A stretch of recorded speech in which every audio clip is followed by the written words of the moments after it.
I met this woman a few years ago. She was a sex traffic survivor, and at the time, she had just escaped from her trafficker with her newborn baby. We sat and we talked for a little bit, and I had so many questions, but the main thing I really wanted to know was, why didn't anyone help you? How could you be around so many people and yet none of them even have the heart to speak up for you? And she said that it was too loud even when she tried to speak for herself. She said that everyone could see that she needed help, but they turned their ears toward the white noise and static to keep themselves distracted. They preferred the sound of commotion and racket. They didn't want to hear her broken heart bleeding screams into their numbness, because then it would confirm what they already knew, and then they would have to face the truth that they've been trying to conceal behind all that noise. Does the silence make you uncomfortable?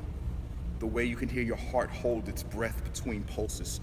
The way your lungs flatline between the exhales in these moments? It's hard to tell the difference between peace and death. They both sound like a choir of stillness, like an orchestra of uncertainty. In this world, talk is cheap, but silence is gluttony. I bet the secrets in your throat make you choke. How strong must your tongue be for you to weld your lips shut, trying to suffocate honesty, trying to keep truth in check? I bet you wish the silence didn't make your mind see so clearly. I imagine your imagination makes you feel everything, makes you taste the dreams, makes you hear the screams. No matter how loud you turn the music up in those headphones, no matter how many songs the DJ spins, eventually all the scratch, clap, boom, and bass will cease, and nothing will be able to hide behind the noise anymore. I wonder, how many secrets can you hear when the music stops?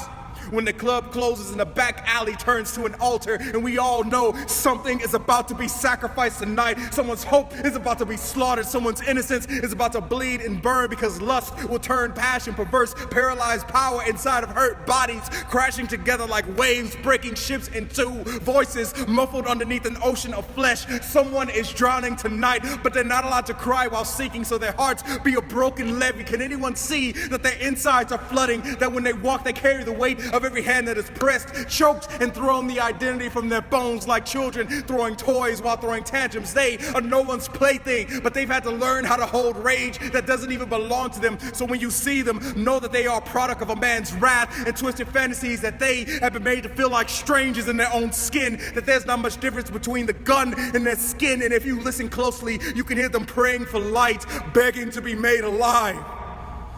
So when she asked me to hold her daughter, I believe what I held was a heartbeat hidden behind the noise.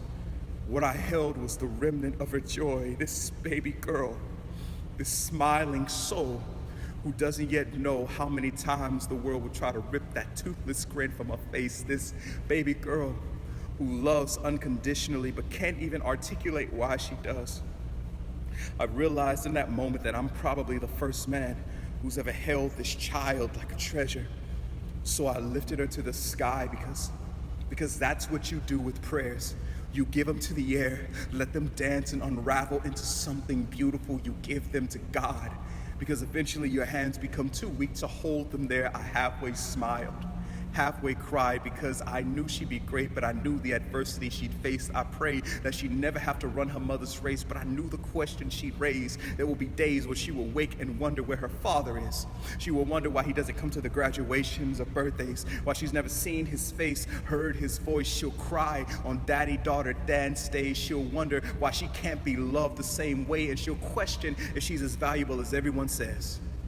But one day, when she's old enough, her mother will tell her about the back alleys, about the voice that lived on her tongue but did not belong to her, about the truth that everyone held hostage while she suffered in silence. She will tell her daughter that her father could be any number of corroded men that found a way to rust and chip away at her soul. She will tell her daughter that none of them have the metal to be the father that she needs, the ones that will cherish her like the treasure that she is. She will tell her daughter about the other women who prayed to find a way out but couldn't quite find it before they became casualty in those back alleys. Then lastly, she will lift her daughter into the sky, look her in the eye, and say, if it had not been for this prayer dancing in the air, I may never have looked up to see the sun, daughter, the day you were born. You saved my life, became my light. Your eyes are shimmering stars. Your smile, a gentle cloud. Your heartbeat be a booming thunder. Your love, a lightning strike cutting through darkness. Daughter, you are proof that the skies are the limit.